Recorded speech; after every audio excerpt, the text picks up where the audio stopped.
Widow her self accept చేస్తుంది కదమ్మా.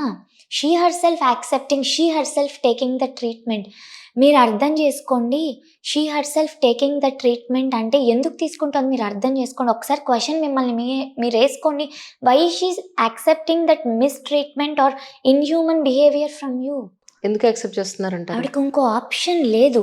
చదువుకున్న వాళ్ళు కూడా నేను చెప్తున్నా, చాలామంది ఎడ్యుకేషన్ డబ్బులు ఉండి కూడా ఆ ఇళ్లల్లో కూడా ఈ ట్రీట్మెంట్ని వాళ్ళు యాక్సెప్ట్ చేస్తున్నారు. తెలియకుండా వాళ్ళల్లో కూడా భయం ఉంది. ఒక్కసారి ఆలోచించండి.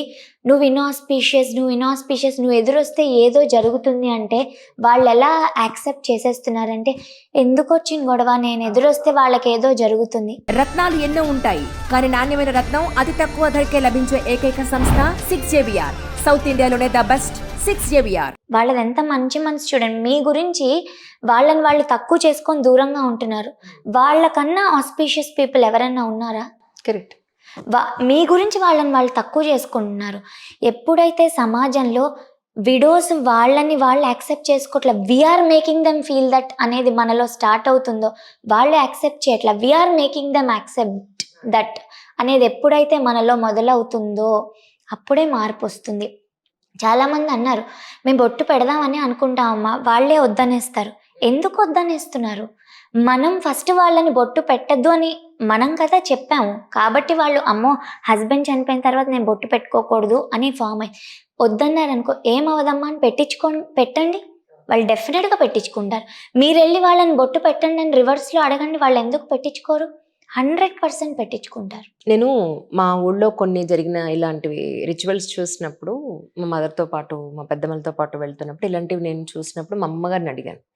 ఆవిడ ఎంత చక్కగా డీటెయిల్డ్గా చెప్పారంటే, అంటే ఆవిడకున్న జ్ఞానానికి అప్పట్లో నేను స్కూల్ చదువుతున్నాను, ఆవిడకి ఐ థింక్ మా అమ్మమ్మ గారికి 55 years అలా ఉన్నాయి. ఎందుకు అమ్మమ్మ ఇలా జరుగుతుంది అని అంటే, ఇప్పుడు చూడమ్మా, ఈ అమ్మాయికి వాళ్ళ హస్బెండ్ పోయాడు, డీటెయిల్డ్గా చెప్తాను మీకు నేను. ఆమెకి 2 పిల్లలు ఉన్నారు. ఈమెను చూసి ఇంకెవరైనా ఇష్టపడి పెళ్లి చేసుకుంటాము అని అంటే వాడు ఏం ఉద్దేశంతో పెళ్లి చేసుకుంటాడో తెలియదు. పిల్లల్ని పెళ్లి చేసుకున్న తర్వాత తండ్రిగా కన్న తండ్రి అంతా పర్ఫెక్ట్గా చూసుకుంటాడా, లేదా వీళ్ళని బయట మనిషిలా హెరాస్ చేస్తాడా తెలియదు. ఆ పిల్లలకి అన్యాయం జరుగుతుంది. ఈ అమ్మాయి 2వ పెళ్లి చేసుకుంది, వాడు సరిగా లేడు అని వాడు సవ్యంగా ఉండకపోయే అవకాశం ఉంది. ఎందుకంటే పెళ్లి చేసుకునేవాడు ఇది సెకండ్ మ్యారేజ్ అన్నది మనసులో ఎంత యాక్సెప్టెన్స్తో తనని ఇష్టపడతాడని మనకు తెలీదు. అన్లెస్ అంటే వాళ్ళది అయ్యి వాళ్ళ జర్నీ స్టార్ట్ అయినప్పుడు తప్ప నిజాలు బయటికి రావు కాబట్టి. సో ఈ ప్రాబ్లమ్స్ అన్నింటికీ బదులు ఒకటే షట్ డౌన్ ఏంటంటే, ఈవిడిని ఇలా ఉంచితే ఎవరు అట్రాక్ట్ చేయరు. ఈవిడ కూడా 10 మందిలోకి వెళ్ళి, అంటే ఇప్పుడు కూడా మీరు చూడండి, నేను if I'm wrong you can correct me definitely. నేను మా పిల్లలకి చెప్తాను, అనవసరంగా అడుగు బయట పెట్టకండి. అమ్మాయినా అబ్బాయినా సరే, టైంపాస్కి కాఫీ డేలు, టైంపాస్కి పబ్బులు, అనవసరమైన పరిచయాలు, అనవసరమైన కాంటాక్ట్ నెంబర్స్ ఎక్స్చేంజ్లు, అనవసరమైన చాటింగ్లు, వాట్ విల్ హ్యాపెన్ అనేది ఎవరికి తెలియదు. కరెక్ట్. ఇలానే విడోస్కి కూడా, విడోస్ అంటే హస్బెండ్ పోయిన వాళ్ళనండి, లేదా మీరు ఎక్కడో విడోస్ అంటున్నారు, అసలు ఆ వర్డ్ తీసి పక్కన పెడదాం. అన్ఫార్చునేట్లీ వాళ్ళిద్దరి మధ్య వైవాహిక సంబంధం బ్రేక్ అయ్యి డివోర్స్ తీసుకుంటే, ఆ డివోర్స్ అయిన అమ్మాయి కూడా ట్రీట్మెంట్ ఇలాగే ఉంది. Can you believe it? Correct. నేను మా ఇంట్లో చాలామందికి చూశాను, వాళ్ళు ఒకవేళ వాళ్ళ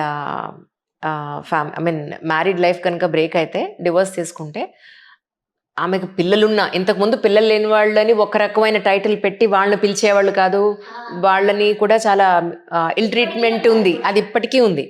ఇప్పటికీ నేను చూసింది ఏంటి అని అంటే, మా ఓన్ ఫ్యామిలీలోనే ఒక బారసాలకి, అమ్మో వాళ్ళ హస్బెండ్ వాళ్ళు కలిసి లేరు కదా, ఎందుకు పిలుస్తున్నావు అనేది నేను చూశాను. మా ఫ్యామిలీలో నేను చూసి, అదేంటి పిచ్చా మీకేమన్నా, వాళ్ళు సపరేట్ అయిపోతే మీకేమంటుకుపోతుంది, దాన్ని అంటువ్యాదా, వాళ్ళకి అయిపోయింది మీకు కూడా అయిపోతుంది అనుకోవడానికి.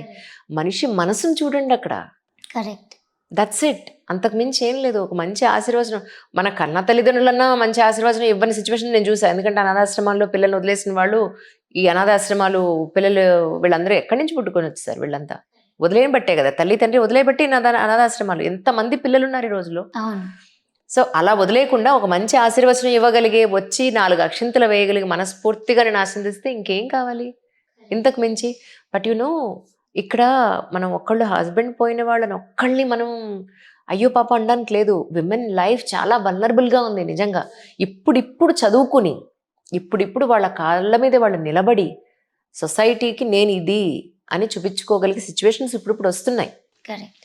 అలాంటి మార్పు ట్రెమెండస్గా రావాలి అల్టిమేట్లీ.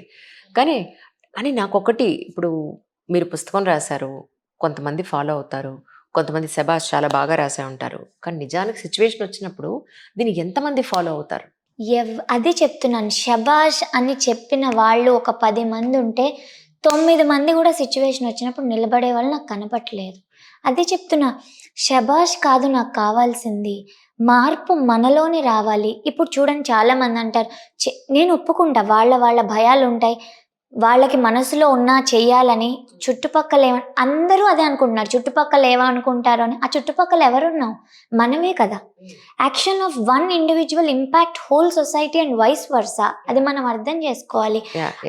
ఇలాంటి మంచి పనికి దిగినప్పుడు ఏదైనా సరే, ఇఫ్ సంథింగ్ ఒక గుడ్ కాజ్తో దిగినప్పుడు ఒక 2 నిమిషాలు మీ గురించి బ్యాడ్గా ఎవరైనా అనుకోనివ్వండి, but you are standing up for right thing. ఒక మనిషిని మీరు సేవ్ చేస్తున్నారు ఇన్హ్యూమన్ ట్రీట్మెంట్ నుంచి. ఆ ధైర్యాన్ని తెచ్చుకోండి అనే చెప్తున్నాను నేను. ఎవరిని బ్లేమ్ చేయట్లేదండి ఇక్కడ. పాస్ట్ డన్ ఈజ్ డన్, జరిగిపోయింది. బట్ ఫ్యూచర్ మన చేతుల్లో ఉంది. నెక్స్ట్ జనరేషన్స్కి, మా జనరేషన్స్కి పాస్ ఆన్ అవ్వకూడదు అంటే మనం గట్టిగా నించోవాలి. Is my whole point. నేను మా పెద్దవాళ్ళని బ్లేమ్ చేయట్లేదు. వాళ్ళకి వాళ్ళ పెద్దవాళ్ళు చెప్పారు, వాళ్ళకి వాళ్ళ పెద్దవాళ్ళు చెప్పారు. బట్ ఇప్పుడు మనం రియాలిటీ చూడగలుస్తున్నాం, right? At least we can stand now is my point. అవును, అవును. అండ్ ఇంకోటి ఏంటంటే, చాలామంది అంటారు మీ తర్వాత జనరేషన్స్కి ఇంకా వెళ్ళదమ్మా. నో, వెళ్ళిపోయింది. నేను 21 ఇయర్స్ నా ఏజ్ విడోస్తో నేను మాట్లాడాను, వాళ్ళందరికీ ఇది జరిగింది. ఒక కూలీ ఆవిడండి, నేను మాట్లాడాను. అసలు నేను ఇది ఎలా చెప్పాలో కూడా నాకు అర్థం అవట్లా.